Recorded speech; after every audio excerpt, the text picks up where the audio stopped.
right, dude. So I'm hoping like everything's recording and I'm hoping it's working. So I guess just bear with me, but yeah, we'll just fuck around. We had a fun night last night, right? Last night was last night's the kind of thing that I love doing because it was like just a celebration of like art. It wasn't like canned acts. It wasn't like we were there to watch the movies. That was the entree. So the comedians were just like a side dish. So like I noticed you did it and I did it too, where it was like a little riffing. Oh my gosh! It was just talking to the audience because I think social media could have like poisoned what comedy audiences are because now there's an expectation of this is what you're supposed to be doing. Yeah. And it's like last night it was kind of cool because it was you just went up and like trust me, I'll be funny.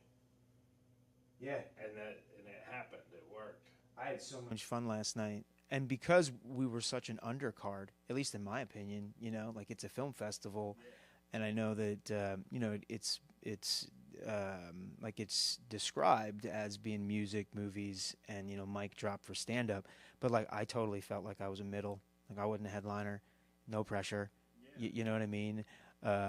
Now I didn't have to go first, mind you, right? I mean David was the first comic, wasn't it? Or you went up first, and you got great laughs though. I mean like they were the group of people that were here were like our kind of they were good comedy fans. Yeah, you know? But they were also, the thing is like hosting this isn't hard because they're not expecting you to be a stand-up. They're expecting a host, somebody to come up and like do a presentation of, and these are the films that we're going to screen, and it's like, in fact, you go up and just start spitting out some.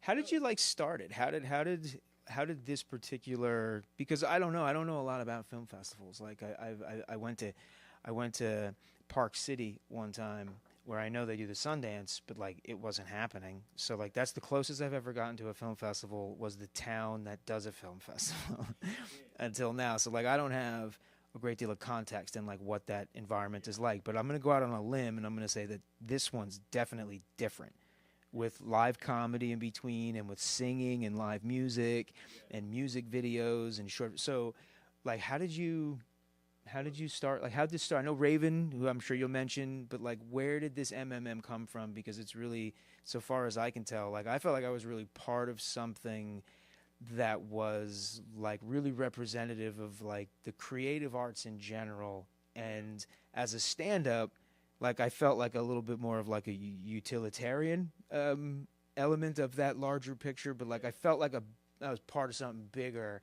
How did you come about this festival?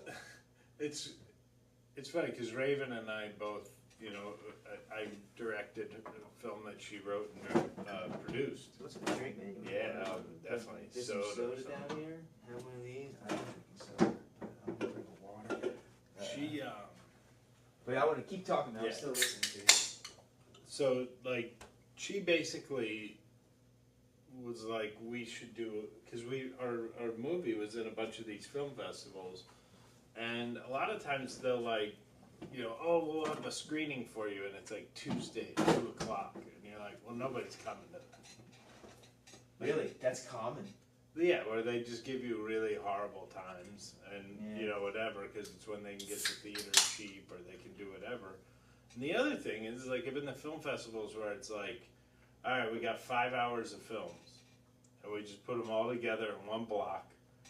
And you come to the theater, and for 5 hours, you just go watch 20-minute film after 20-minute film.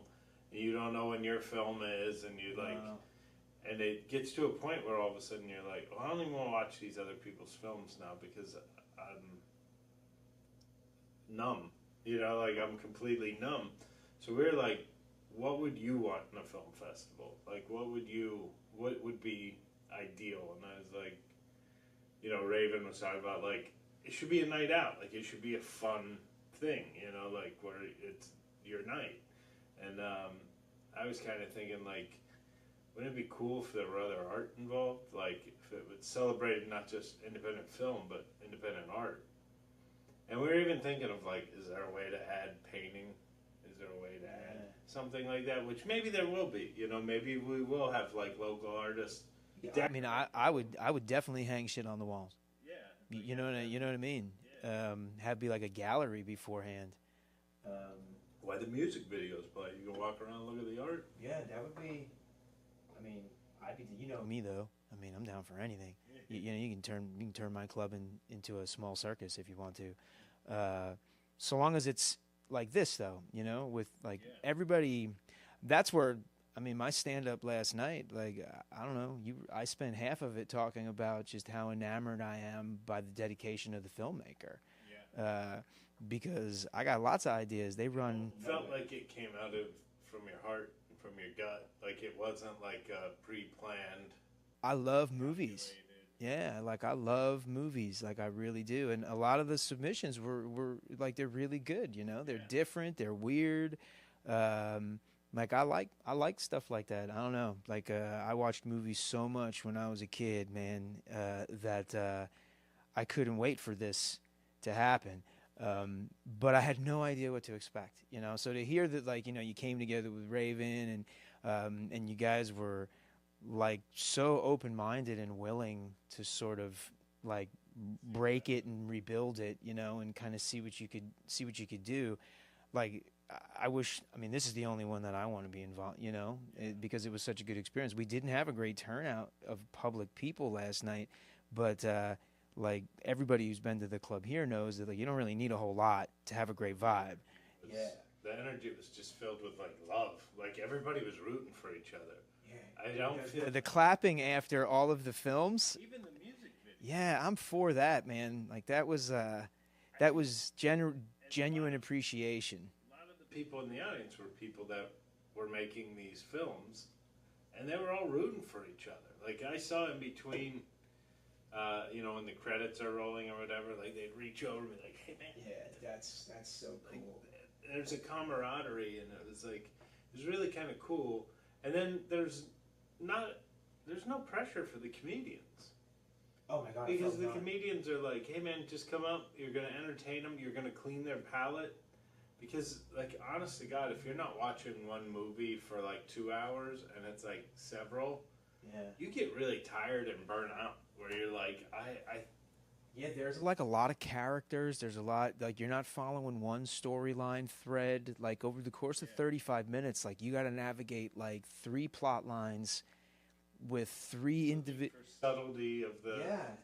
And then they change where, like, you know, one of them is in this particular vibe, and then, like, the next one is, like, your brain has to engage in this, like, transitional period, which, yeah, I felt that. Like, I felt like, man, this was 35 minutes, and I'm like, my brain was, like, numb. It's just so smart, you know, to put that palate cleanse in there, and you could only know that from having been through conventional festivals, I would imagine. I went to so many film festivals when I lived in New York where I'd just go. If they're like, I wouldn't know a single person in the festival. I'd just go like, let's go see what this person does, or these people. And it was always like, man, something needs to break these up. Yeah, I went to one in at Stony Brook University many years ago. I went to a film festival, and I remember it being like, it just, I don't know, it just felt like this tram of movies that you like at any point you can just get up and leave. It felt like, you know, I don't know, I felt pretty transient. Like after a while I was like, all right, I've had enough. Like there's no real it's not, the show's not really. Well, they don't make it a show. You know what I mean? Yeah, I guess you're right. It's not like it's more just like we're screening everything.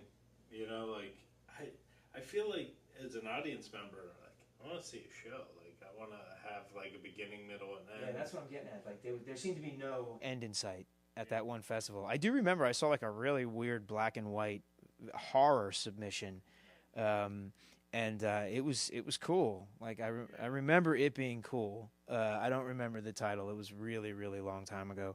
But not that it put a poor taste in my mouth, but, like, I never went to another film festival. I was like, just not my thing. Like, not my thing. And I think this one, like, we did have some. We had like a half a dozen people who turned out that weren't filmmakers. They were just like, this is a peculiar night out. Let's go check it out. I would put a very high probability on those people coming back again. it was just a positive experience. I don't know, man. I had a great time. That was super fun. And, to have music, the music videos at the beginning, and people are like clapping after each music video, and it's I said it on stage that like it's not just their little films in their own. It's also independent musicians. Yeah. These are they're not famous musicians. These are just people doing their grind, and it's like it's really kind of cool to watch. Yeah, the camaraderie was definitely cool. You don't see as much of that in stand-up, I don't think. Yeah. Stand-up, it exists, right? I mean, I know you know what I mean? Working directly with you, I know that there's camaraderie there, like you want to amplify and promote other comedians, and, I like to think that I'm the same way. But there's a lot of that doesn't exist, right? Like comedians, I think our group as a whole, I guess, would be more like jackals. Well, it's such a solo art. You think that's what it is? Because like we don't work with teams, so maybe we just don't work well with others in general. Yeah, I mean, 3 of my super close friends I do, go on the road with and do different stuff with. They're kind of a miserable audience. Yeah. Like I have friends that if you're in the middle of telling a joke and you look over them, they'll just be like, and you're like, dude, there's a little bit of an etiquette, the professional etiquette that you should have for another comedian. That it's like if they tell a joke, even if you've heard the joke, we all know it's a trick. Like we all know it's a magic trick. Like if a magician does a trick to an audience member, and there's another magician, you don't see him going like, it's not even palming. It's like, and it's just like, it's kind of a shitty thing to look over and see a scowl on a comedian's face. Yeah, I don't get it. I think mean, they know they're even doing it. Well, I guess it's got to be like a different mindset as an artist, right? I mean, I only know stand-up, and I know that I'm selfish, and I'm working on my shit, whatever.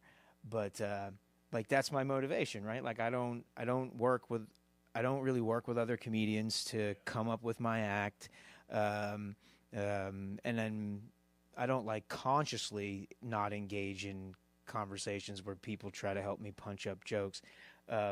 But frankly, like, I don't know, the way my comedy is, it's like someone's going to tell me how to, like, punch up a joke about, like, my cat missing the litter box or some shit. You know what I mean? Like, it's not that, I don't think people bother, to be honest with you.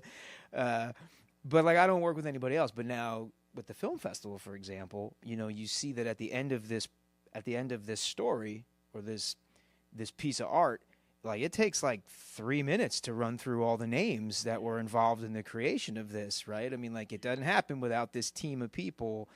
And I guess like from like that artistic mindset, maybe comedians are just more on an island, and maybe they don't, I just, you don't see that level of like really pulling for each other. Well, it's like comedians are kind of like wolves, and like filmmakers are like coyotes. Like you have to work together as a pack.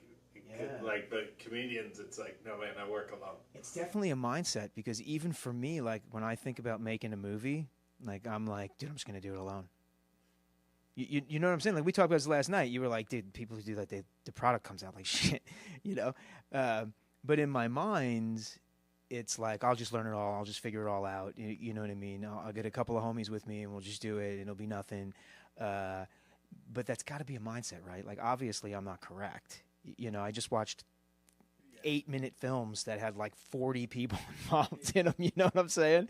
The other thing too is like even the one film, it was like the one guy kind of did it all himself, but like he had to call in help, and it was like his dad, and he was like, hey dad, I need you to like hold the light for me, like I need you to do this. Yeah, I can do that. I can get a couple of good, like I got a squad. We can do some stuff.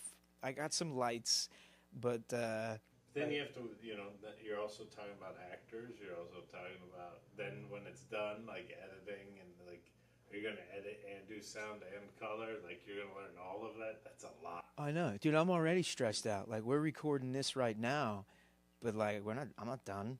I gotta go pull these cards out, put them into an editor. Like I'm already looking to hire an intern, and I only have like 2 gears to pull. And I think that's why I'm so enamored with the film industry in general. Just in the creation of movies is because you have the filmmaker, and I know from being in here, like giving Pat directions on doing the commercials, like let's do it again, do this, like like I have a vision in my head, and I'm trying to use this vessel to have that come to life. So like that's its own thing. But like somebody has to write a movie, and then like somebody has to cast the right people in the movie, and then those people need to deliver and work with the director's vision, and then like somebody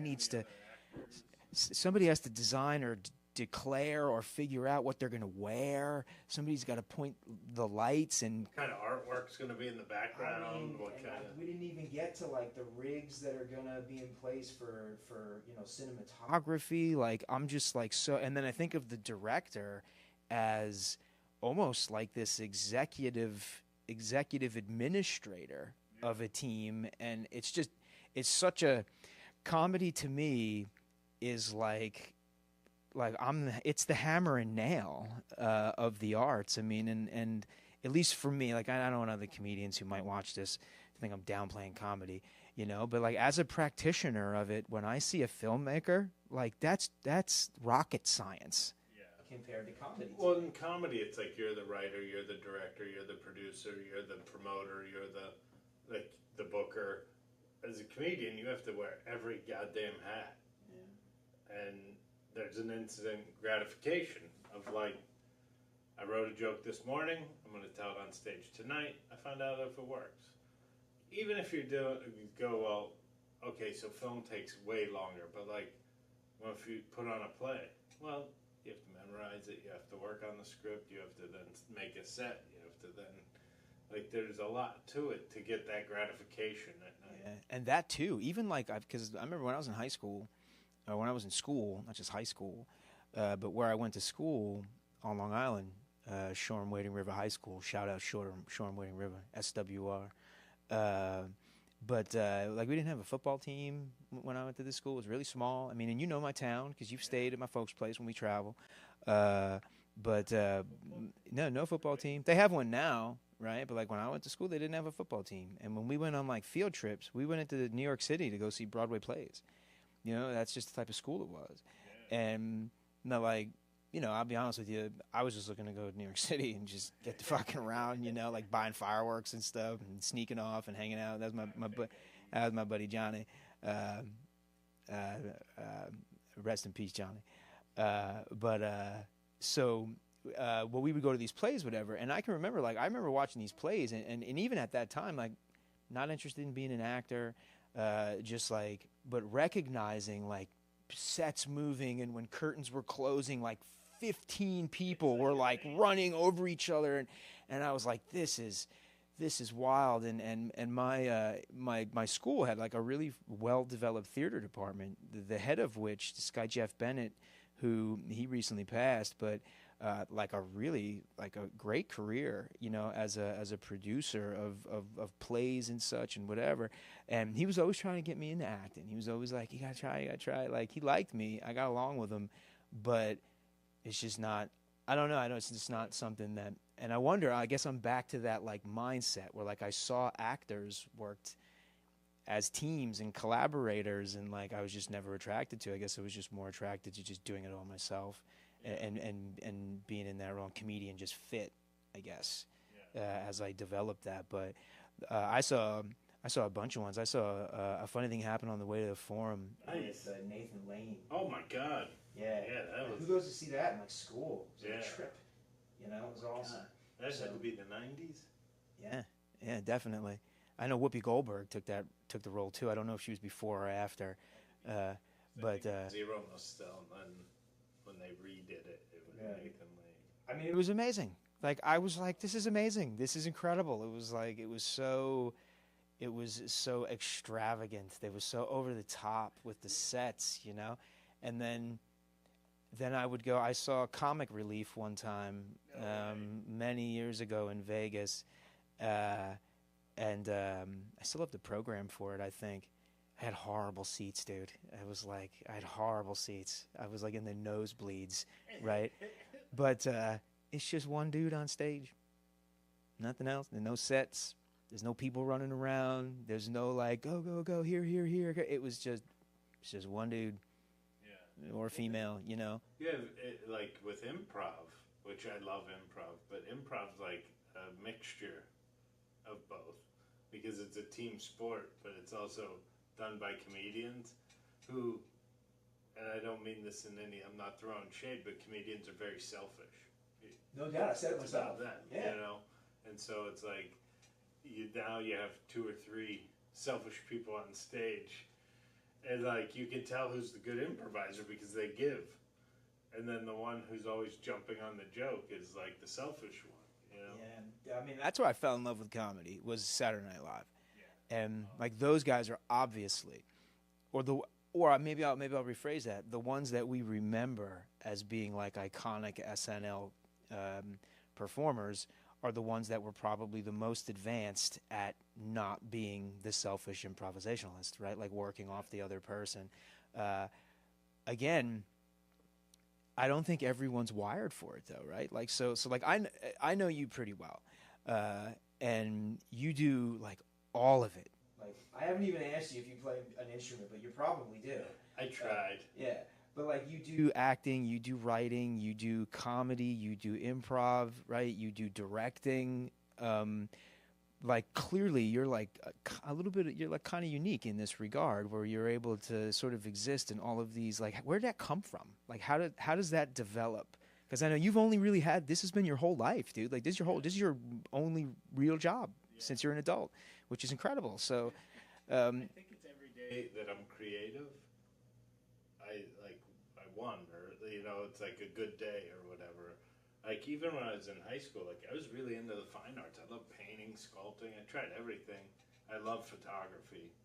What'd your parents do for a living? My dad was an air traffic controller. And my mom was a barber. Artistic, like. My mom is now, but it's funny because my brother's a great painter. Really. My brother's funny. My brother plays a guitar. Like we're both. But we were jocks when we were in high school. We were really in the, and it's, I was just thinking about this. This is kind of crazy that we're talking about this. Like, I was really in the sports. Like, I was all league, like that kind of, like, in football, like that kind of a mentality. But you know what's funny? I don't remember any of the stuff on field. Really? I remember the coaches.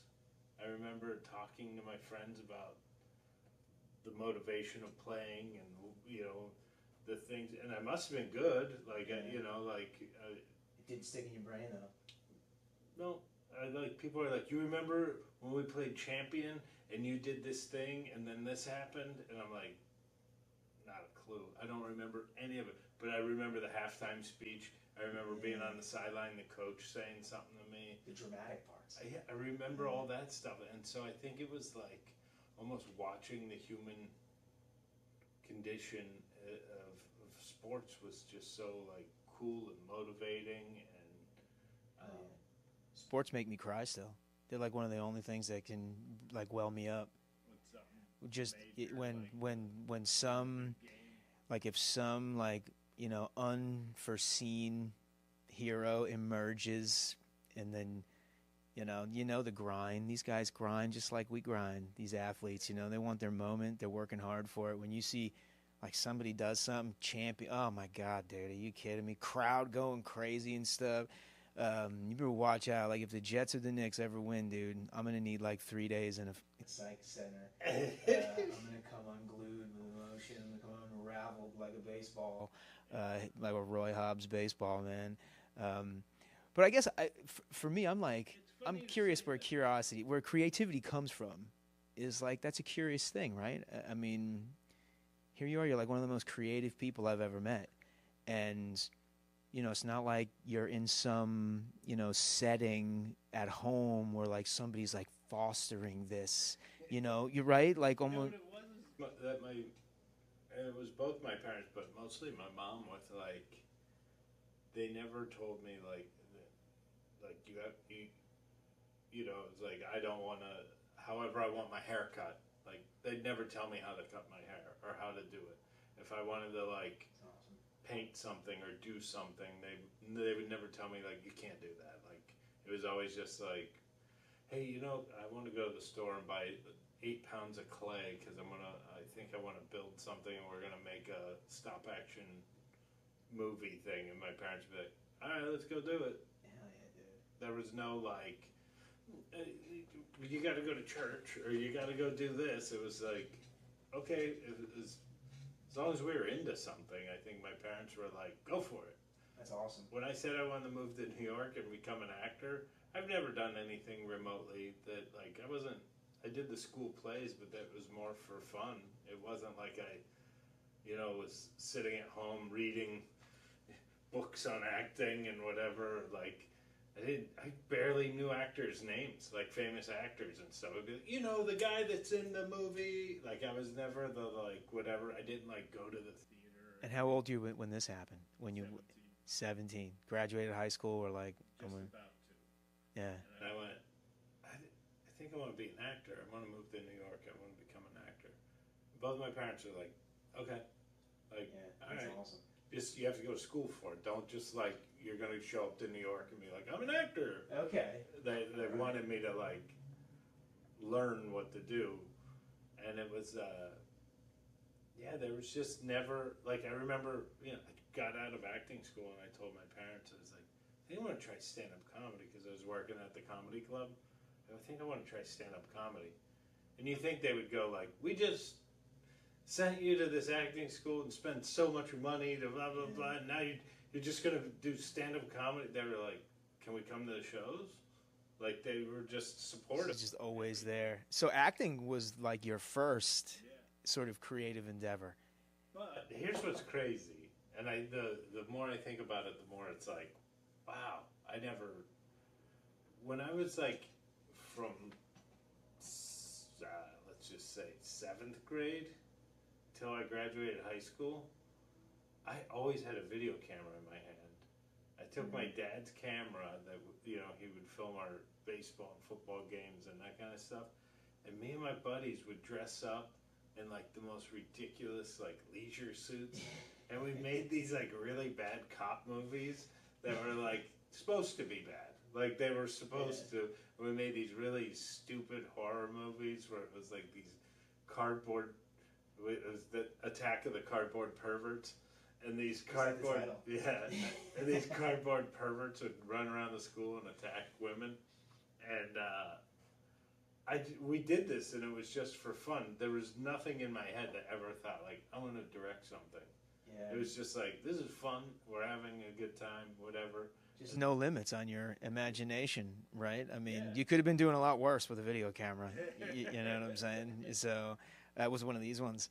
Yeah. My parents had one too. I remember me and my brother used to make some movies and stuff, but like me and my brother would usually just like videotape us like running into stuff. You know what I mean? Like, it was very WWF more than anything else. I mean, that was a huge part of the cop movies. Was a lot of fun. Do you still have them? Do you still have anything? Do you really? I mean, there was like 15 minutes of dialogue to every hour of fighting scenes. Michael Bay movie. Yeah, all right. We were making Michael Bay movies before Michael Bay was doing it. Yeah, you didn't even know. Right? It's zero.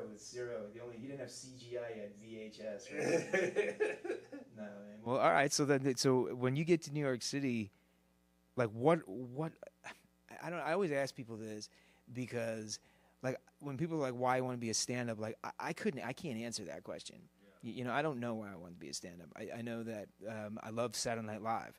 And the idea of sketch comedy interests me. Doesn't at all, right? I mean, but so like I don't know why I was drawn to stand up. Yeah. Like I can't answer that question. And sometimes I wish maybe I wasn't, right?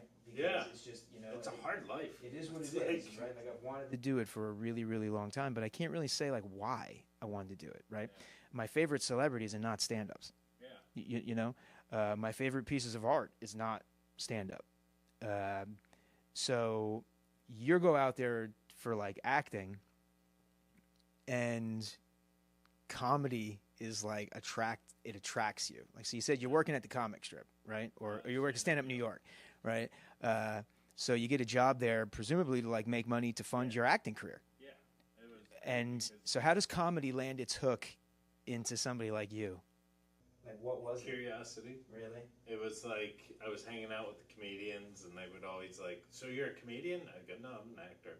They're like, "So why are you working here?" And I'm like, Money. "Well, I need money, and I mean, I like stand-up, so it was like, are you kidding? I could work at a place where I just watch stand-up comedians all day? Like, the only job that could be better or equal is like if you worked at a movie theater, and it's like." And you're not even allowed to watch the movies when you work at the movie theater, right? You got to like take tickets and stuff. That sounds terrible. Yeah, I have to be a projectionist. Like, Yeah. just making sure it's focused. Yeah, I would like that job too. That'd be cool. Yeah, that'd be cool. Everything's automated now, though. But so what was weird is I went to this acting school, which was like the hardest school to get in. Out of all the schools I auditioned for, it was the hardest one to get in. All the other schools turned me down. Really? So I got in the best one, and I thought, like, there's nothing in me that's, I feel like I'm pretty humble, so even if I am good at something, like, I wouldn't say, "Oh, I'm really good at this." Yeah.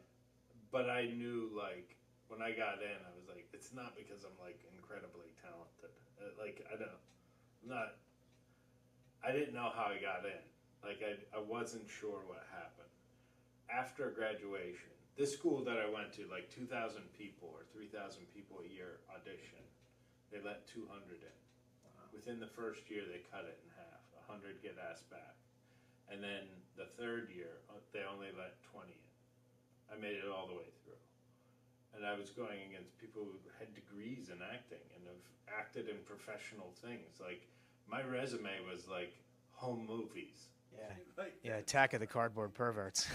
Have you seen it? You know, we loved your work in Attack of the Cardboard Perverts. Yeah, oh yeah, dude. It actually showed at UPS seminars. I'm like, this is. All right, sorry. No, but I talked to Dino, the guy who auditioned us. He's this little Greek guy. He's awesome, and he's just good. I go, Dino, I gotta ask, because, like, how did I get in? Like, I was always behind everybody during school. Like, I was so far behind everybody. But the thing was I was willing to outwork them. So, like, when school was out, I went right after we'd go to, like, rehearsals or do, like, extra classes and stuff. And it was like everybody would go out for a beer. And, like, we were 17 and it was New York City, so you could, like, go out and I never did. I was like, no, I would tell people, oh, I'm sorry, I'm meeting up with somebody. I go directly home and just, like, study and try to catch up. And it was like that all 3 years. And it was like, I felt like I was so far behind everybody. So I just was willing to outwork them. So then by the time I got to the company, there was only 18 of us. And I said to Dino, I said, what did you, like, see in me? Like, why'd you believe in me to let me in? And he goes, I go, I know I wasn't that talented, and I'm not like a model that it's like, well, this guy's going to have a career, so we should probably just let him in. Yeah. And he goes, well, I noticed, like, you picked horrible monologues that you would never be cast in for another, like, 40 years. Like, the two monologues I picked were, like, a 50-year-old man, I was 17. Yeah. A 50-year-old man who, like, just lost his daughter, and, like, an 80-year-old talking retrospect on his life. And he's like, but then you did the monologue, it wasn't that good, but then I gave you a couple notes, and you did everything I asked. So I knew you were willing to learn. Because there were so many more people that auditioned that were way more talented than you, and way more experienced than you, and probably are going to have great careers, but I I would give them a note, and then they would just do their own thing because they thought they already knew. So I'm not going to unlearn somebody to try to teach them. You're a piece of clay, fresh out of the bag. Like a really good teacher, right?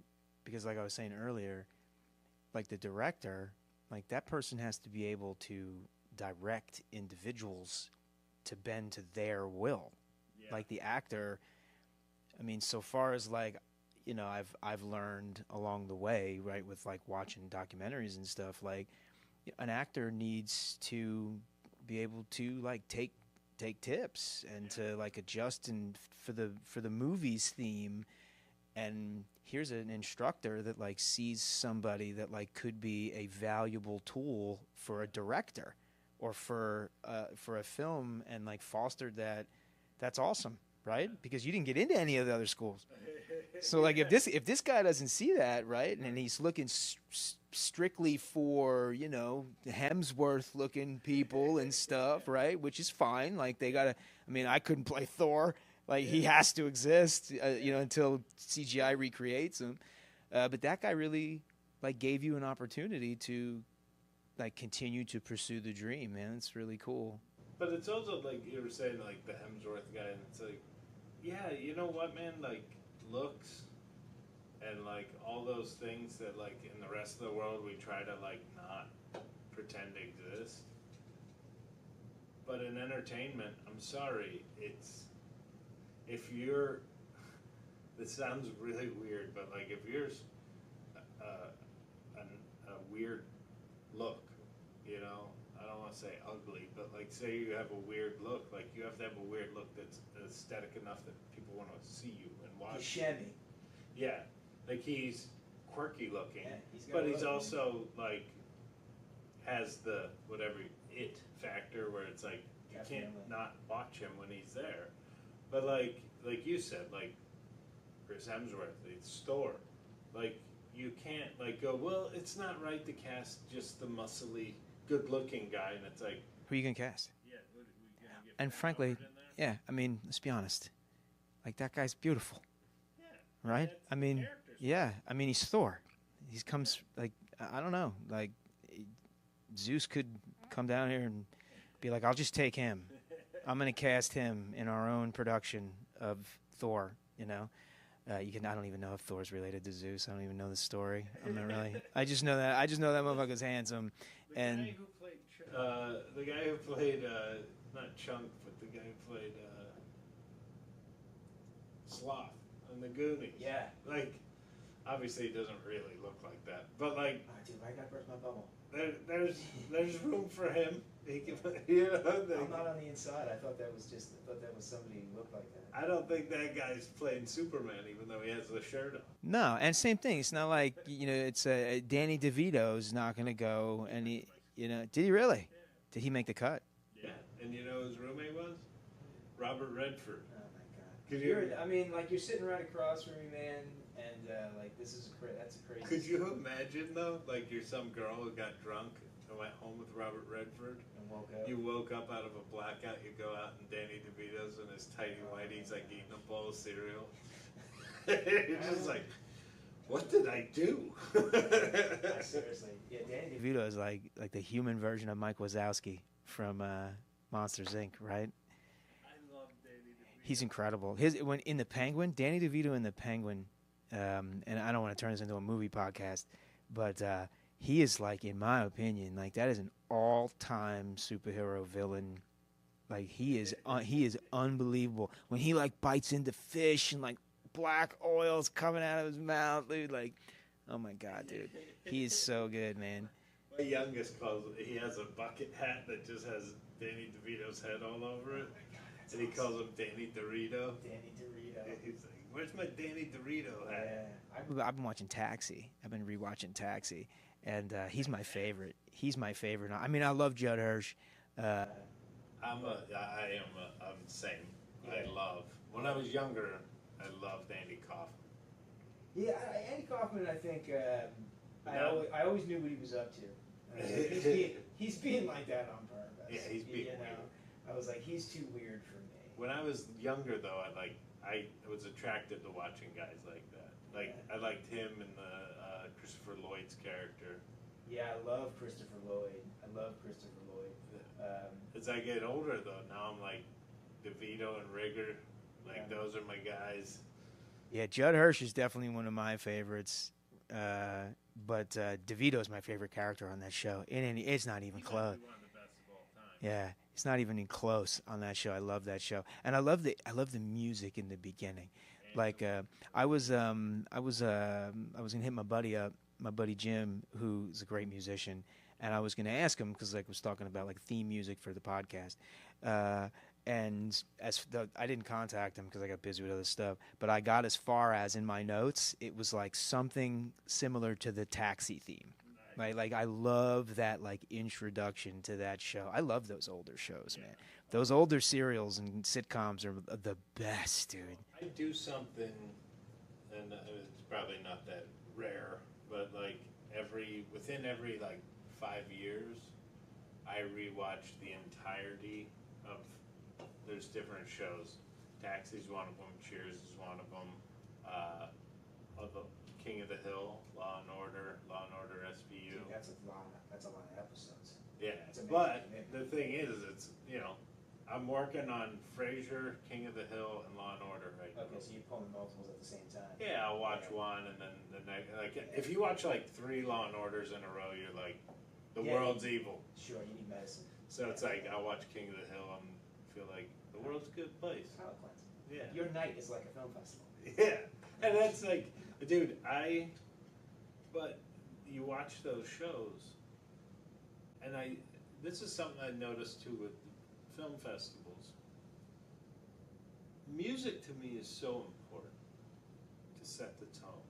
Like the score. Yeah, like how do you set the table? That's a whole other part of this I didn't even talk about with filmmaking. Yeah. Is like how much weight that carries. And there's a lot of movies that like we screen when they come in that I'm like, man, if they just got somebody to do sound, this would be a different movie. Yeah. It's so important. How do you pick that person as a filmmaker? You just like got contacts, like you know some people. Do they lend their opinion, or are you kind of telling them what you want for the score of a movie, like the music in the film? I think everybody works different, but like me, like you'll see a different film tonight than the one that was on last night. But I always, and it might be partial to my detriment of not getting in a ton of film festivals, the big ones, is even though they're only 20-minute movies, like my first like 3 to 5 minutes is music and setting the table. And even my one writer that wrote and I directed his film, he even said to me, he goes, do you think it goes a little too long, or do you think like we need to just get to it like sooner? Not like cut some of that out. And I was like, we can, like if that's what you want to do. But like I appreciate it because I feel like then by the time the first line is spoken, we know who everybody is. We already feel. I mean, if you're using it as part of the storytelling, to me, I you do know that. Like, but that's like one of the first things when I finish a script, it's like I hear the music in my head, and I'm not a musician. It's just funny when you said if you play an instrument. I tried to play drums when I was younger, and I was good. Like if you could play an instrument too, I was gonna just quit. I was gonna quit everything. If if there's like a snare drum. Like I was really good. Like I was gonna do the Blue Coats thing where you do the marching with the drum and the whole thing. Okay, drum line. I was really into it. I loved it. I wasn't great. Like I wasn't like some kind of like prodigy, but I was like good. I practiced and I liked it. And then we went to where I got good enough to play drum set, where you play the full set, and it took me a long time to get there. And I just never had flow.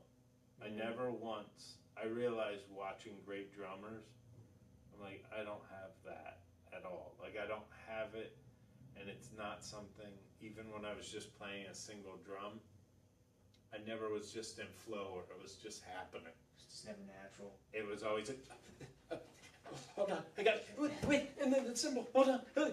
Like, I just had a panic attack every time I had to play a song, and I was like, I would hit all the notes that were supposed to be hit within the time, but it was never fun. Yeah, that's what I was gonna say. It sounds like it didn't sound like fun. Didn't sound like fun at all. Sound like a lot. And it was like that saying that the writers have. It's, I think it was Dorothy. What's her name from the Algonquin Round Table? A million people have been quoted this quote. I don't know where it originates, but I don't like writing, but I like to have been written. You know, it's like sitting down and writing is painful, but when it's done, I love showing somebody like, look at this script. Yeah, I wrote this. But that's with the drums. I like the idea of telling people I can play drums. I like the idea of like being able to hear me play drums. Like if we recorded something, me and my brother would just record something in our basement. But God, I had panic attacks. Really? How old were you when you stopped playing the drums? Like when did that happen? When were you like, I'm done with this? Okay, so you played drum. You did play an instrument for a while. I started too. Yeah. Like probably second or third grade. Yeah. So you strike me as the type of person where, like, if you wanted to do it, you probably could have done that too. I don't know. You know. Got comfortable. Yeah, that's weird, right? Because like this is something like that. Love to have written, but don't like writing, but love to have written or whatever.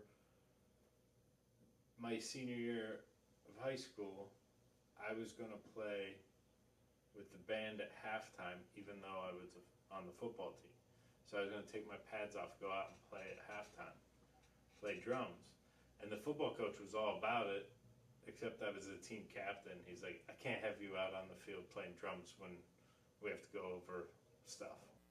Wow, you were like the original Deion Sanders, except it was with band and football, not baseball and football. Yeah, you're like you were the Bo Jackson of drumline and football. You know what it was is that I had an older brother and I had two parents that kind of were like, if you're interested, do it. Yeah, that's great, man. Like that's great. I know, like not everybody has that, you know, and not everybody takes that. You know, because like I wasn't inhibited by my parents, you know, like my parents didn't hold me back. But as a young person, like I saw the performance arts as like not a vessel to be able to have like, you know, a functional life. So as a kid, like I just gravitated more towards like I got to make a living, you know. And it wasn't, I mean, like I said, I wasn't inhibited or prohibited from doing stuff, you know what I'm saying? So it's a testament to, like, your will to creativity to, like, kind of allow yourself. Like, it took me until, I mean, I was 21 years old when I first did stand-up. So, I mean, like, yeah, it was a long time ago. But, you know, like, I didn't act in school. I didn't do any of that stuff, really. I didn't take those types of chances. And I didn't fully commit to stand-up either, you know? Like, I got another job. Every time I moved away, I just went and got a job working in human services, right? Where can I work taking care of, like, people with psychiatric disorders? It was like I was good at it. But I always had that full-time job. Maybe because I was never fully committed or willing to take that risk to like just go for the arts. And dude, you jumped right at it at 17 years old, man. And you seems like you've taken a taste of all of the fruit at the grocery store when it comes to this stuff, you know? But it's, I mean, even in sports in high school, like I tried every sport. Like I wanted to play basketball. Yeah. I was so bad that I was like, I guess I'm a wrestler. I mean, you've been doing pretty good on the Papa shot. I was watching. I mean, it's you know, it's kind of a carnival athleticism, you know. But there's some form involved there. We were watching you. We saw you. You were splashing a couple. You were a little Steph Curry over there. She comes up in practice. She comes up in practices. Those guys have keys. I came up. Yeah, dude. I'm telling you, I came in here one night and I broke the machine, bro. I had 999. Like I was out of control. They just kept going. They're like, you're not allowed to stop until you get over 20. Yeah. Oh, you got. Oh, yeah. We hold each other to such high standards around here. That's why that's why it's the best comedy club in the world. Is that like we have high demands on how we perform on the Papa shot. What do you think we do up front? So yeah. Anyway, we kind of got off point, but we never really had one in the first place, right? Like we're still at the point where you moved away at 17 to go to New York City. You know, I love New York City. New York City is like one of my favorite places. The people who know me, who have like, they're from around here and they've been with me when we've gone to New York City, like other comics and stuff. Like hair on my body starts to stick up, like right when we start getting to like the bridges, probably when you can first see when you get deep into Jersey and you can first see the skyline, like I start to get hype, I always take a big breath and I'm just like, this is the main anthill. Like this is the anthill that matters. I love it. And I couldn't live there. I never really wanted to live there. And I knew in my head that like maybe I'd be in better shape as a comedian if I moved and lived in New York City. But first of all, that's not necessarily true right off the get, right? 8 million people in New York City and somehow has 10 million comedians. And right, and I have a friend who's I don't want to say where he's from because then he might hear it and then know I'm talking about him. But he's such a good comic.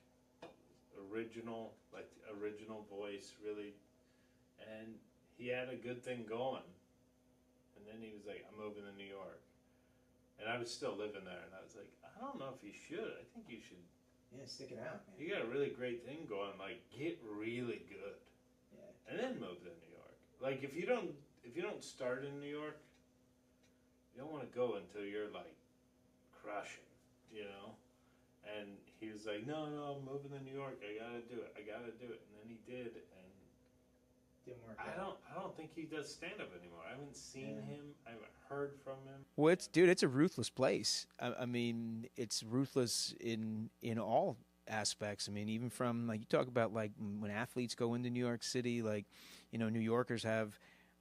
I mean, I grew up on Long Island. You know where I grew up. So, like, I went to New York City pretty frequently. I started, my first stand-up was on Long Island, but, like, I went to New York City as much as I could, and I tried to get on stage as much as I could. And, a lot of it was, like, new talent nights and shit like that, right?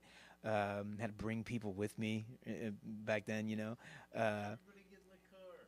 But, like, I don't know, man. There was something about New York City that felt like a guilty pleasure. To where like I would go there and if I felt that rush of energy like all the time, like I don't know, man, that candle would have burnt out pretty quick if it were me. And so my big move was I went to Vegas. Like that was my big move, like that's where I was going to go to Vegas and I was going to take that route for comedy.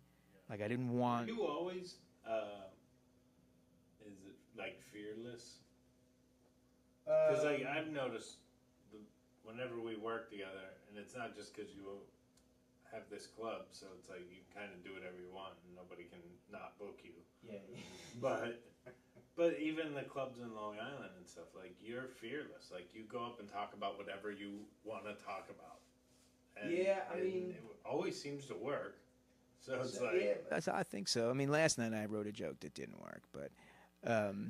Like whatever. I guess my point to your question, like, I mean, calculated fearlessness, I suppose. Like I don't, when I was younger, I would do pretty much whatever.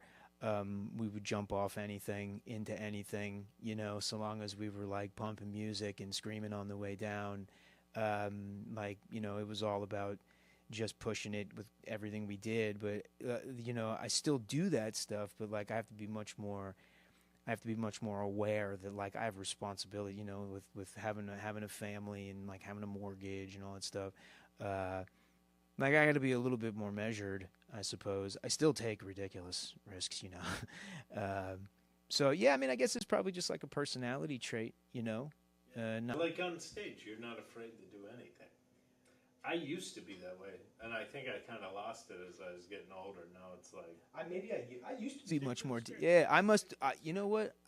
That's only been maybe in like the last 7-8 years, probably, to where because when I was coming up as a comic, I was like memorizing my jokes, and I was like I remember driving into the city when I would have 3.5 hour drive into the city for like maybe a 7 to 8 minute spot. And in New York, like your 8-minute spot's 8 minutes, man. Like, and if you run it, you're gonna have a hard time coming back. Like, there's a million comedians on this show, and all of them got more credits than this hayseed, you know. So like, I got to the point where like I would recite those 8 minutes in my head, like, yeah, like, and it was so forced, but it was just I didn't have the confidence in my humor to just let it rip, you know, with that like finite amount of time. And then when I started working more out here in this area where like the minutes on stage were just naturally longer, it was like 10, 12, 15, because there's less comedians competing for the microphone. You know, I think that probably developed that confidence in just being funny in the breaths in between, to where like now it's like it was last night for me. Like that's where it's fun for me. Like that's how it's fun for me. It's not like I remember driving in the city reciting my comedy, being like, man, it's like it's work, man. Like it's work, man. Like you get there and you do it, and even when it worked, I was like, oh God, like thank God I can get that. You know, now it's like I don't know. I can stay like kind of close to the same volume all the time. Go on stage and, you know, say what I want to say. Last night, the only notes I went up with in my head last night were be appreciative for the filmmaker. I didn't. I mean, I know I got to be funny. You called me up as a comedian. And so funny. Like it really worked. It was like. Yeah, I mean, I had a great time, you know. But I mean, that's been kind of how I've been doing stand-up for like definitely the last like 3 years. It's been a lot like, you know, I got like maybe 5 or 6 things that I've written that I want to flesh out. I've been doing it where I don't even tell any jokes. I just start talking and we just cut a rug and have a great time. And then somebody will give me a light and then I'll be like, all right, let's do some quick jokes, you know, and then I'll try like the 3 or 4 new jokes I wrote, you know, and it's like, you know, so I appreciate that though, because that fearlessness, you know, it didn't like come naturally to me. I was definitely on stage. I was like always kind of nervous. Like, are they going to like me? You know, this gig matters. This is the gig where somebody might be in the audience and somebody might be like, oh my gosh, this person's life is so incredible. Like, let's, you know, so like I was putting that pressure on me to where I, you know, at some point in my career, probably when I like got into my mid 40s, you know, like early 40s, I was like, nobody notices me at all. Nobody cares. Like, why do I care so much? Like, this is crazy. But it's like the thing is, there's like calculated risk where it's like crowd work or whatever. Like, I've never been a huge fan of crowd work. People that are good at it, God bless you for doing it. But like, it's just not my thing, because it's like, I'm on stage, I don't really care what you do for a living. I don't care what your name is. Like, I'm just wanting to tell you my stories that I worked on. Yeah, we could talk afterwards. Yeah. You know what I mean? I'll be fun at the party, I swear. I'm still not going to ask you what you do for a living. I think that's kind of rude, honestly. You know, in other countries, it's not like a high priority question. Like, what do you do for a living? Like, that's a real Western, that's a real Western culture sort of introductory type of message. You know, like, oh hey, I'm Jim. Hey, Mark. Well, what do you do for a living? Like, that shit doesn't even come up in other cultures. Yeah. It's people are less defined by their vocation. You know. So, and I've always found it to be, and maybe because whenever I learned that information, maybe that guided, but I don't ask people what they do for a living very often. Yeah. So, like, why would I do it on stage? You know, yeah. It's like, oh, what do you do for a living? And again, I'm not knocking it, because I've sat in that room out there, and I've heard comedians get some of the biggest laughs over sustained periods of time, telling no jokes, just being funny, like just whatever, you know. It's not really my bag, but I think that's why I really like comedy, though. Is like there's so many different ways to skin a cat. You know what I mean? To me, I mean, you're 100% right, but there's just something about this new idea of like crowd work, you know, and then there's also this like, success is wrapped around money, Like, I remember being younger and thinking, like, if somebody started telling you about how much money they have or how successful they are, you'd be like, not to me. You're kind of gross. Yeah, dude, I was always turned on by that, and it's funny too because, like, Social media, that's all anybody cares about. It's like, yeah, yeah, that part, man. I mean, I can feel it. Like, you can definitely feel the pressure to, like, when you put something out there and you're like, man, I hope a lot of people like it. I hope a lot of people watch it. I've never been really good with money anyway, so like even if I had a lot of it, there's been periods of time where like I've had my hands on a lot of money, and I almost never make the right decision, it seems, when I have a lot of money. I mean, the last time I had a lot of money, I opened up an ice cream store, and that was like 18 months ago, and now it's a boutique. I'm not even involved anymore, like it crashed and burned. It was like Hindenburg, right? So, like with the money thing, it's like, as I've gotten older, I've realized, like even if I just got to make it. Making it's not that hard anyway. Like, I'll find ways to make it. I'm not driven by it quite so much. I wish I didn't have quite as many situations as I have, financially, with the responsibilities that I have. But like, I'm optimistic that things are going to work out here, and I still find ways to make money, whatever. I'm definitely not driven by it, right? Yeah. When I was younger, I was more like, man, I got the money. Like, I want to be where that guy's at, Now that person comes to me and I'm like, you all alone, man. Like, I got a warm house to go home to. I mean, and not necessarily like warm with heat. I mean, like warm with love. You know what I mean? Like, we usually keep the thermostat at an uncomfortable temperature for the season because it's cheaper that way. You know what I mean? Like, put a sweatshirt on type of thing. So I guess, that type of motivation, like do it to get rich, not so much anymore. Boy, I tell you, I won't lie. I was attracted to it when I was younger. Rich and famous is what got me into doing this. Not creativity. I wasn't. You don't seem that guy at all now. When I first got into comedy, I was like, I just want to be famous. I want everybody to know who I am. Very selfish, type of mindset, I guess. Like I wasn't in it to be like, I didn't see George Carlin as some creative genius. I was like, he was just, I saw him as a guy that everybody loved. He didn't seem like he worked very hard, and he's on TV. You know what I mean? And that was like, I was so attracted to that, getting into stand-up. It took me a long time to like really realize like how lucky I am to just do it as a job.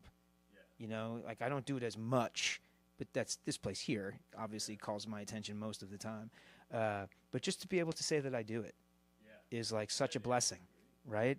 But I'm not gonna lie, man, and I hope other comedians don't hate me for this, but it would be cooler to say I was a director of a movie. Like, it would be, you know what I mean? Like, as an artist, that is like the most impressive. I keep coming back to it, because I guess because we have the film festival happening here. But I'm interested in it too. Like, you're a filmmaker, you're a great comic. You're a great comic. Don't get me wrong. Like, you're a great comic. And I'm so flattered that you take me on the road as much as you do. But I still think the most interesting thing about you is that you're a filmmaker. Wait till you see the nights. There's no nudity in it, right? No. All right, because I didn't tell the audience. I didn't give any preparation. I should have asked that. I mean, my comedy set, there'll be nudity. Oh, yeah. All right, that's funny.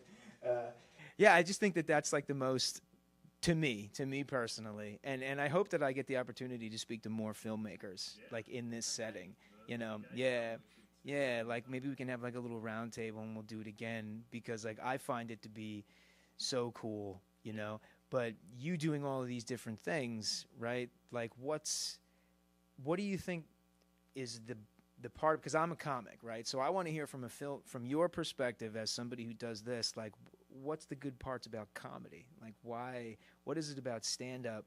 Because you do a lot of stand-up work. Like, you're the busiest as a stand-up, I guess, right? Like, you're always doing stand-up. I get tired of stuff, and then I have to move to the next lily pad. Yeah. I'll get burnt out from stand-up, and I'm like, I gotta go do something else. Luckily, like, something might pop up, like, I get an acting job. Like, end of July, early August, I'll be doing a lot of acting for this beer league show.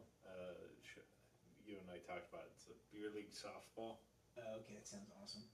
Artie Lang did the movie, and they're doing like a series of it. And it's a very small part, but I'm in a lot. But it's a smaller part of it. So, like, how do we get you like a major? Like, you were just on an episode of CBS's FBI Most Wanted, which is not like a documentary show to people watching. Dude, like, somebody brought me up the other. Where were we?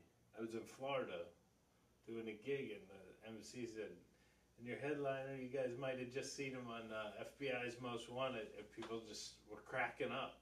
Yeah. And I'm like, I mean, I guess that's kind of funny that it's like you think I'm on the FBI's Most Wanted list.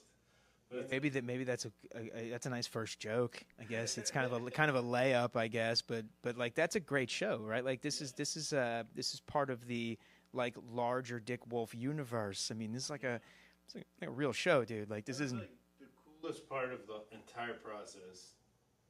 I mean, there was a lot of really awesome stuff of doing it, but day one when I went in for the costume fitting, we joke around saying the Dick Wolf universe, but it's like seriously drive to this section of Brooklyn, and by the time you park your car and you look up, it's just empty factories that they turned into studios, and there's like 6 of them, and the parking lot's in the middle. Then there's all these factories, and on the side of the factories, I'll have like Law and Order, SVU, Organized Crime Unit, FBI's Most Wanted, FBI's, and all the Dick Wolf shows are right there, and you realize like I'm in the middle. Yeah, you're in the Dick Wolf universe. It's legitimately a universe. No, I mean I put it above the Marvel Cinematic Universe, personally, and I think in terms of like a filmography, I think it exceeds it by a lunar cycle. You know, I mean, there's so much in there, so many actors in there, and so like here's where I'm at. Like, so how do we get you to be like a main character? What do we got to do? I don't know. If we come up with that answer, let me know.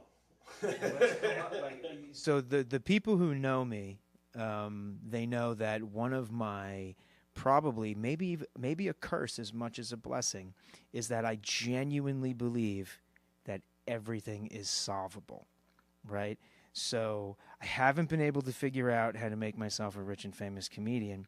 So let's try and get you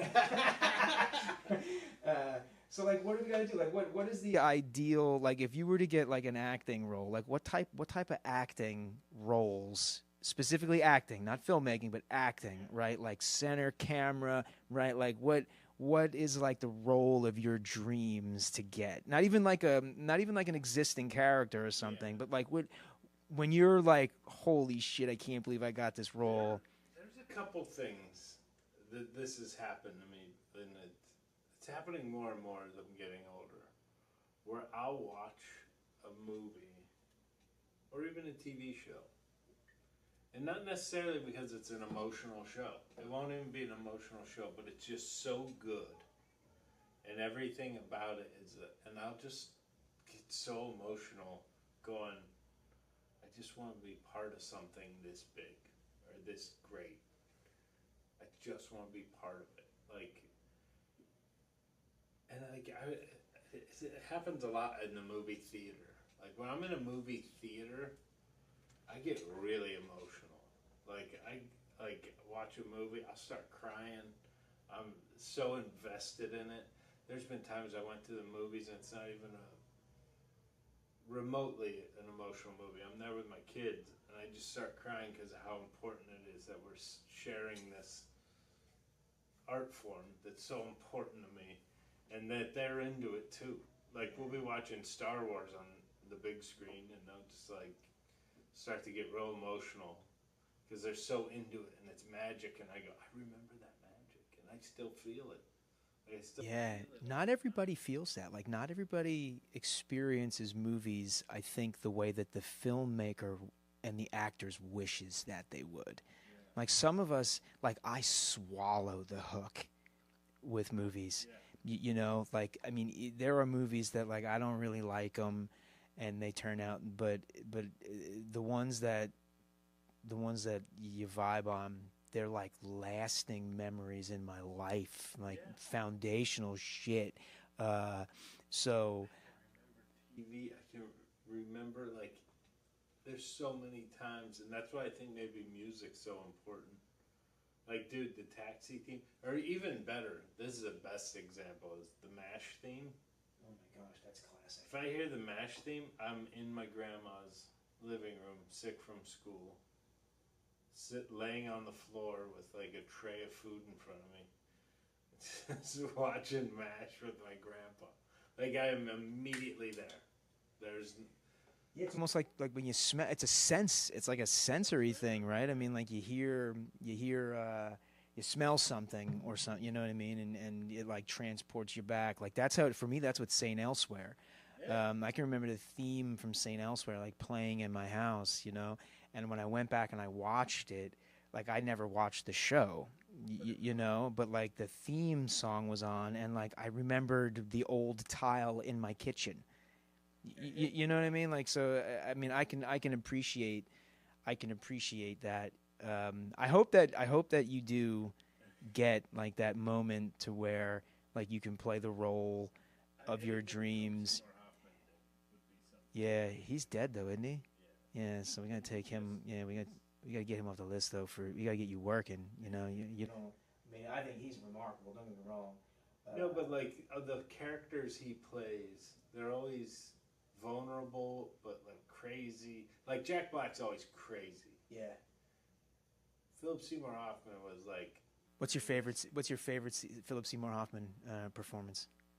True West. Okay. It was on Broadway, Circle in the Square Theater. Him and John C. Reilly did True West. Sam Shepard's play. Wow, I saw True West. On in school. I watched a version of it with Gary Sinise and Malkovich. That's what made me want to become an actor. Get out of here! Really? We were watching it really late one night, and it was on PBS. It's so good. And I turned to my buddy Brett, and I go, "I don't know what the fuck this is, but that's what I want to do." That's amazing. Isn't that something? I remember watching that, and I don't remember the name of the teacher. He's a gray-haired dude. I can't remember his name. That's terrible. But I'll never forget that. It was so good. Listen here, Austin. Yeah, so that's your favorite Seymour Hoffman. Which character did he play? Did he play Malkovich's? Here's what's crazy. Every night they flipped a coin and switched roles. Dude, that's unbelievable. And it was. Which one did you see? Oh, I saw it about 6 times. Oh, so you've seen him play both roles? Yeah. Wow. I was so obsessed with anybody came to New York. I was like, I know what we're doing tonight. Like, wow. Friends or family would come. And was he like an unknown person when he did just did Boogie Nights, and Magnolia was coming up. Okay. So people, I mean, you know, and he had other roles, but that was kind of like the thing that put him in the next level. And dude, I'll be honest with you, and I know that this is, I mean, maybe this will show how little I know about the depth of acting, but and I've seen a lot of Philip Seymour Hoffman movies. Yeah. But I absolutely love him in Twister. Yeah. Yo, his role in Twister, like I don't know him. Did you know him? Like, did you? Yeah. Yeah. So like, I never met him. I don't know him. I don't know what he's like in real life. But like, I know he's not like that person in that movie. No way. And he's so good. Yeah, I think Philip Seymour. I mean, it was so good. He's so good in so many things. It's a shame to have lost somebody of that caliber and talent. But like, we see it in comedy too. I mean, we even see it at lower levels in comedy, where like really, really talented people who nobody heard of are gone now, and maybe Gary Oldman. You look at somebody like him. Now, things have changed because he's won an Academy Award now. But like 10 years ago, or before he won the Academy Award, I remember like you'd watch a movie, and then all of a sudden at the end it'd be like Gary Oldman's name would pop up, and you're like, yeah, Gary Oldman was in this? And then like, yeah, he was playing. He played this guy, and you're like, holy crap! Like I didn't even. The guy's like a chameleon. Like Philip Seymour Hoffman's a good pick though. Yeah. For like a favorite, definitely. And the thing I really loved about him is the time I got to meet him like 3 or 4 times. You know, acting teacher and him were really good friends, and I was a huge fan of his. So he was like, "Come with me. Like he's directing a play. We'll go see his play." Nobody really knew who he was. In fact, he joked about it that he's like, every once in a while I get the, oh, you're the guy from the, you're in that one movie with the other guy from, he's like, nobody knows who I am, but they kind of like, I'm starting to get recognized, but not recognized enough because they don't know who I am. They just know they recognize me. So it's like a little cool, but it's also a little like, yeah. He blew up, man. Like he definitely reached the highest heights. Everybody knew his name. There's no doubt about that. Yeah. Like there's a movie, if you can find it, it's called Most Wanted Man, where he's a German spy. Good stuff. Oh, he's like the German version of the FBI, and Willem Dafoe's like the bad guy that they're like following. He's another good one. Oh, Willem Dafoe. He's another good. There's so many good actors and actresses. I mean, I guess I don't know if you do they still say actresses, right? I mean, is it just all actors? So I don't even know the lingo, you know. And I'm being sincere, you know, like I'm being sincere. You know, I don't want to say anything. You know, I want to treat everyone the same because there's some incredible women in film that I've seen where like I'll tune in 100%. Like if there's a Demi Moore movie on, I love Demi Moore movies, man. Like I think she's great. Nicole Kidman's great. I think Katie Holmes. Everybody bags on Katie Holmes, man. Like I think Katie Holmes is comfort food. You know, like you know they're just memorable actors and actors. Like Denzel's personally my favorite. You know, just because he's great and everything. But what about? A weird thing that when I was younger, I had a hard time watching Denzel, and it's also with Pierce Brosnan. I met Pierce Brosnan one time. They both always play almost perfect people, and when they do have a tragic flaw, it's a cool tragic flaw. Like I'm like, you guys are too fucking cool. I know. Yeah, you just but now that I'm get a little older and I see like what they're doing and like they make their tragic flaw like kind of subtle and they almost make it cool, which is what people do in real life. Yeah. Like you see the alcoholic that stumbles down the street and can't fucking hold a job and whatever. But there's also the alcoholics that you meet that you're like you oversee that they're an alcoholic because they're like so funny or so like charismatic that you just kind of like let it go that they drink too much or whatever. And that's like those guys are playing they just pull it off.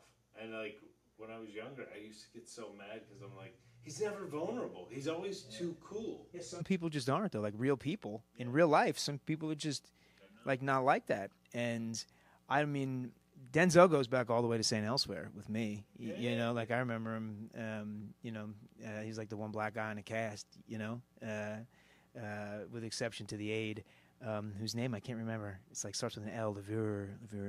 But like, dude, that guy, you should look that guy up. I'm sure you know who he is. He's like directed 100 TV episodes. I'm just not remembering his name. It's like a French kind of last name. But he played the orderly on and I can't believe I can't remember his name because his credentials are extensive when it comes to directing television shows. It's like Le something or other. No, that's Dr. Benton from ER. Yeah, Crossing Black Guys, Mark. Eric LaSalle is also my man from Coming America, Soul Glow. He's incredible, Eric LaSalle. Dr. Benton on ER. Oh man, what a great character that is. Saint ST period and then Elsewhere, ELSEWHERE. Yeah. No, yeah, it's Saint ST period. You should watch that show. You should rewatch it. It's great. Yeah. Howie Mandel's death scene is like one of the best episodes in TV I've ever seen. Yeah, what's the guy's name? You'll hear it. It's Eric Lavelle. Yep, that's him. Yeah, Eric Lavelle. So you click on him. Mark Harmon's in it. man. No, let me tell you, Mark Harmon comes a little bit later in it.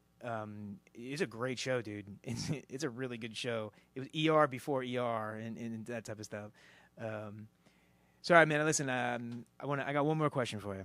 Yeah. I got one more question for you because I got to get home because my kid needs my car, which is kind of his car now. But so we talk about like the actor, right? I'm curious because we're really trying to get you into one of these major movies, right? Yeah. The world needs to know Mark Riccadonna.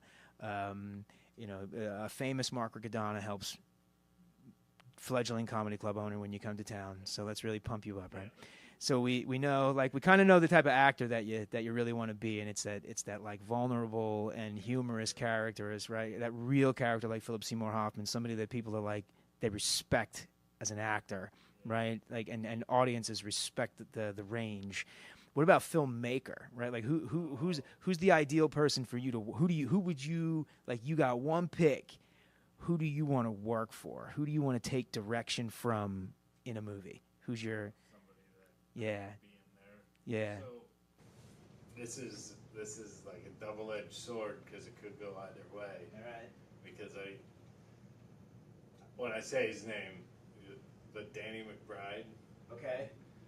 You know, he does all those HBO series. Righteous Gemstones. Yeah, oh, so good. But all those series, Vice Principals, Eastbound and Down, all those things are his production company, his team. And he directs some, and then his partner directs some, and whatever. His sense of humor is so perfect. It's so perfect. And I was talking to Angie because she's watching the last season, so I'm rewatching the last season of Gemstones with her. And I was like, I don't want to blow my own horn. But when you watch Gemstones, you watch anything Danny McBride does, I think the genius behind it is also kind of what makes my act work as a stand-up comic.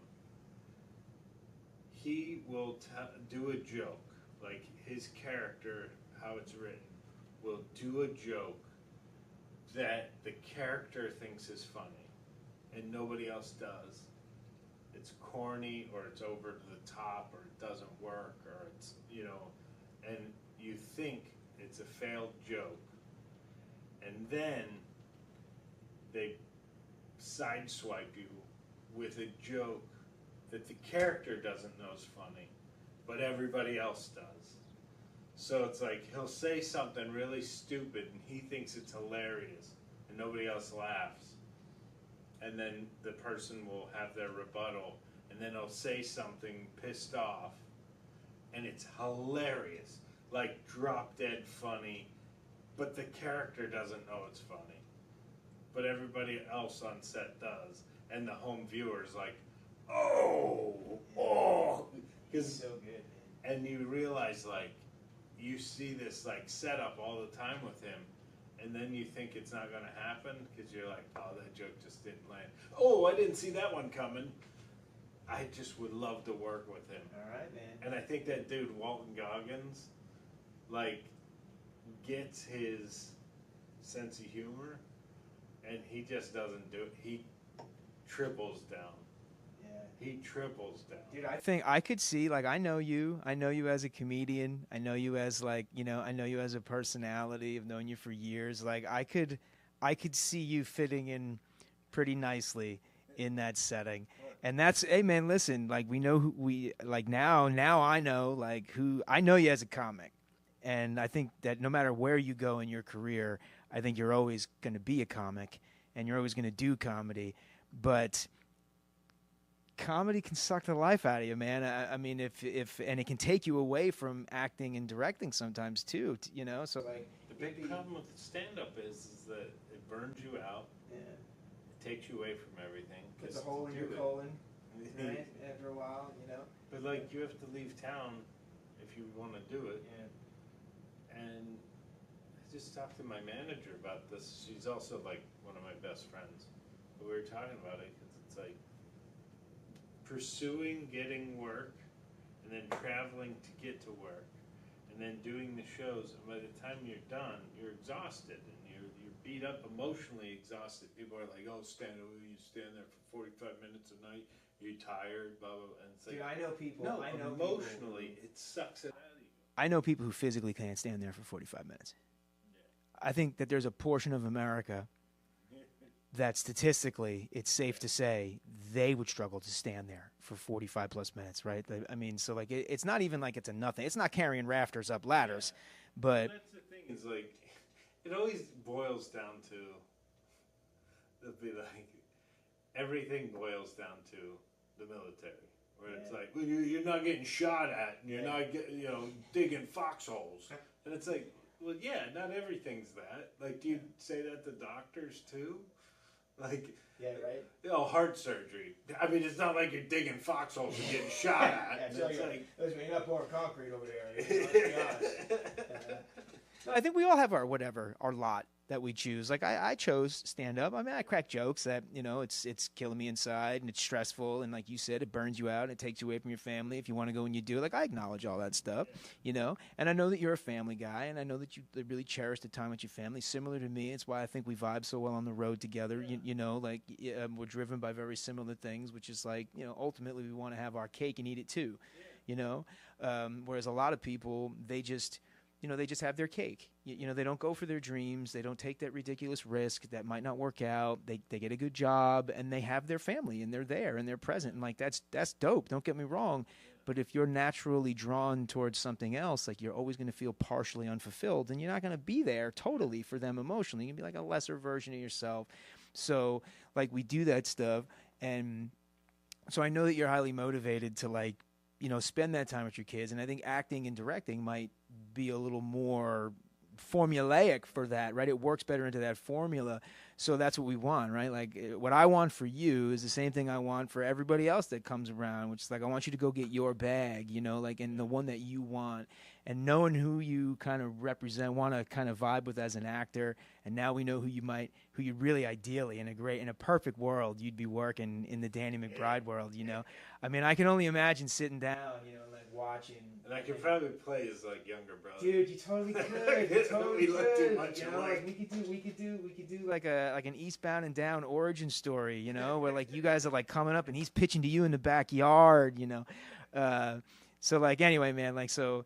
Thanks for like subjecting yourself to this first convo, man. This is the first one. I don't know how it's gonna go. I don't know how it looks. I don't know how it sounds, but I gotta go and switch cars. But anyway, man, I'll see you tonight for the festival. Yep. All right.